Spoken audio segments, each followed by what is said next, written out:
What's up, you guys? Welcome back to my channel. So the last time you saw me, I was cooking French toast, which was an experience. Anyways, a while back I did, well, I say a while back, but it was like last month maybe, I did a poll on my spam Instagram account asking basically the people who follow me if I should do conspiracy theories that nobody talks about on my channel, or if I should read scary stories off of Reddit. And of course the conspiracy theories won, which I was like, that's cool, like I can do that. But then I was trying to research conspiracy theories and I realized that it's actually harder than it looks. Maybe I'm just stupid and couldn't find anything, but all the ones that I saw were like conspiracies that people have already talked about, and I don't want to like make videos that have already been made and talk about the same things because that's boring, especially if you've seen them. And I was like, well, might as well just go with option number 2 and read some scary stories off of Reddit, which I got this idea from one of my favorite YouTubers. Her name is Loey Lane, or Loey Bug, and I will definitely link her channel down below because she inspires me a lot. Loey has had a lot of paranormal experiences, and that's how I found her channel, because I'm obsessed with watching people's ghost experiences or talk about like scary stories or like all that kind of stuff. My point is, Loey inspired me to do this video because she does them quite a bit where she reads stories off of Reddit, scary stories, and I really enjoy them. I love watching them. Like I said, I love Loey to death. She is one of my biggest inspirations. She's such a sweetheart. I met her at Playlist. I could go on forever. But basically, I'm going to read you guys some scary ghost stories off of Reddit that I saved that I really like, and I hope you guys enjoy. And if this isn't your thing, you don't have to watch. It's fine. But yeah, the one that I saved has 3 parts, and I'm going to try to read them all in this video if it's not too long. If not, I'll make a part 2 or a part 3, and it is called My Wife Did Something Really Weird Last Night. My wife and I have been married for a few years now. For most of that time, I have slept on the couch. I snore pretty loudly, and she's a light sleeper, and so it works out best for everyone that I spend my nights on the couch. I don't mind. Our couch is against the back wall of the living room. From the couch, I can see the living room, the kitchen, and the hallway with the doors to the bathroom, the bedroom, and the outside. About 3 or 4 times per night, my wife's small bladder gets her up and sends her to the bathroom. The sound of the doors and movement wake me up pretty much every time. Sometimes I say hi, or sometimes I just pretend to still be asleep. Well, last night something kind of weird happened. It was probably around 2 or 3 in the morning. Always around 2 or 3 in the morning. I was awoken by the sound of the bedroom door opening and closing, and I opened my eye just enough to see the outline of my wife moving in the hallway. I noticed that the room kind of smelled like pennies. But then the bathroom door didn't close. I could hear her moving around very quietly, and when I opened my eye again, she was moving slowly through the living room, stopping to examine every little picture and knickknack along the way. I figured that maybe she was working her way to the kitchen to get some water and was just being nostalgic or something. I didn't want her to think she had woken me up, as she was clearly trying to be quiet, and I didn't want her to feel guilty. This goes on for what feels like 5 minutes, then what feels like 10 minutes. As we're pushing 15 minutes of her just meandering around looking at stuff, I finally sit up and ask her, "Is everything okay, sweetie?" She turned around, looked at me, and froze. She looked like a deer in the headlights. Her eyes were wide and she looked paralyzed with fear, like I was some giant monster that had just jumped out from around a corner. "Becky?" I asked. She screamed, or at least she did everything that would be a scream without the sound. It was like she was on mute, but she was clearly screaming. Then she ran. She ran out of the living room, into the hallway, and straight out the front door. Once she had started running, I also got up.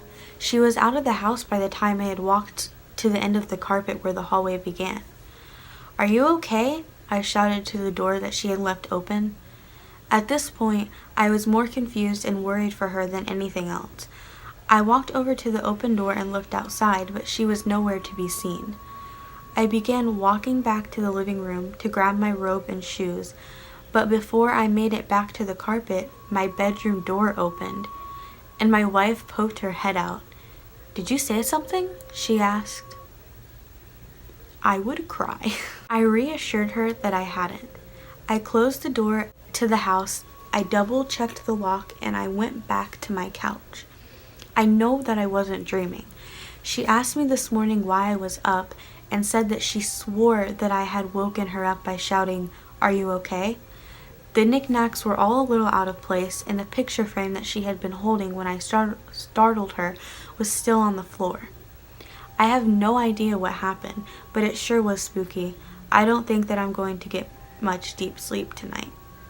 That's honestly terrifying, but this video isn't that long, so I'll go ahead and read part 2. Let's see what happens. So, after getting so many helpful comments suggesting things like sleepwalking, burglars, skinwalkers, interdimensional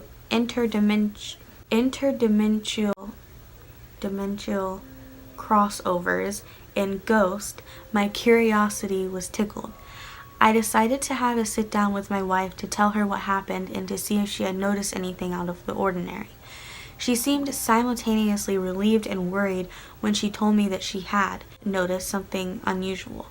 She is not a normally calm person, and so it was difficult for her to tell me what had happened in an easy-to-follow manner. I'll summarize it as best as I can. She said that it had happened a few days before, the night that prompted me to make the last post.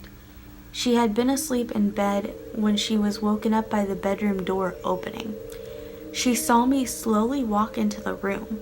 At first she thought that maybe I had come to tell her something, but I didn't say anything or sit on the bed like I normally would. She said that at some point she assumed that I was just being frisky. We used to have a pretty adventurous love life, and one of the things that she had liked was for us to start out with her pretending to be asleep. She figured that maybe that was what I was doing. She even noticed that I had apparently put on a new aftershave, as the room had smelled like salty copper ever since I had walked in, and so she did that. But I didn't do anything. I just walked around the room, slowly and quietly, looking at stuff. I looked at the pictures on the dresser. I looked at and even smelled the clothes in the hamper. Then she realized something. This is terrifying. She could very clearly hear me snoring out on the couch in the living room.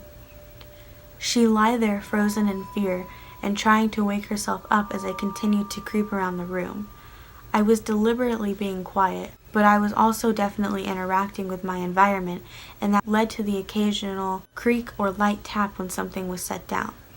She had had a history of night terrors and sleep paralysis as a kid, so she figured that was what was going on. At one point, she says that she even whimpered, and I jumped like I was startled, and went stiff as a statue and stared at her with a furrowed brow for several minutes before going right back to what I was doing. Eventually, I just walked out of the room and closed the door.